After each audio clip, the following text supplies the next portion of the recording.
So picture this with me, right? One day I hope that nobody has to say the following things to you. Maybe you've heard it as well in the clinic. Adrian, the shoulder I give up. I have bad knees. I can't pick up my baby because my back hurts. I'm bone on bone, I'm falling apart. Okay, you see those patients that come in all the time, they're discouraged, they have nowhere to look for. That's something that I hope in one day we will have here all the time. Okay? People give up stuff like, I used to be a runner, I used to be a dancer, I used to do this and that. So I hope that one day we can prevent those quotes.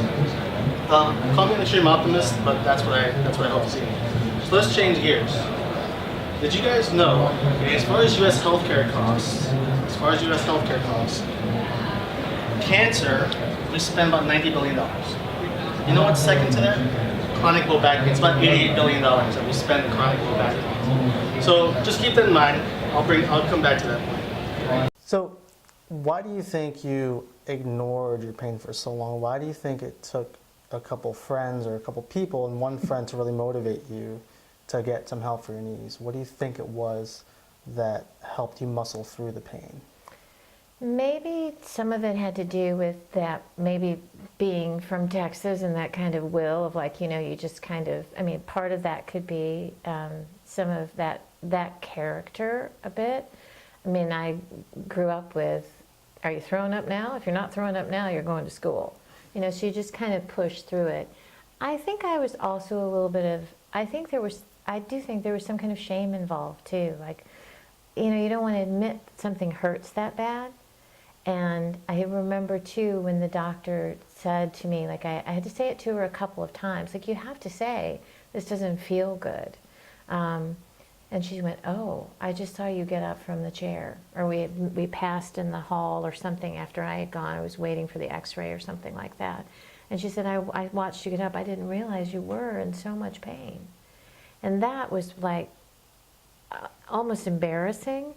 But then also, I think when you finally admit it, like, yeah, I go, wow, I have compensated and it does hurt. I just didn't want it to be. It was the denial. It was huge. I just didn't want to admit. Go back to cancer topic. Is anybody ashamed or embarrassed about cancer? No. Some of the toughest people that I know, I mean, we could talk more, but some of the toughest people I've met, when I treat them for post-cancer, they've grown out of the experience, okay? There's all this denial, there's sadness, there's a lot of emotions. But what are the campaigns that you see on the subway if you're in New York City? Stand up to cancer, live strong, okay? It's disappointingly, but live strong campaign. It's like this empowerment for cancer, a deadly disease, a life-threatening disease. I agree with that. But pain, it's threatening to a lot of your livelihood. Quality of life, okay? It can ruin your job, okay? It costs a lot of money. It can kill your finances, kill your relationships. You know, when I give my comment, I said, have you ever had a headache? You know how miserable you become? You know how unproductive you become? And just that's one day of a headache, and you become miserable. Imagine that lasting for years and years and years. It'll affect something around your life, your livelihood, whether it's your relationship with your spouse, your kids, your job, your finances. So with cancer, it just seems like there's such an empowerment that no one's really ashamed. People are helping each other. People buzz their heads for each other when they find out a relative has cancer. With pain, it seems like there's a bit of a shame and embarrassment to admit it. Okay? In the performing arts field, I was performing arts in college, and I danced, I performed, and then also reading some research during when I was in one of my courses, talking about how a lot of times dancers don't admit their pain. Don't lie to get on stage so they get the part.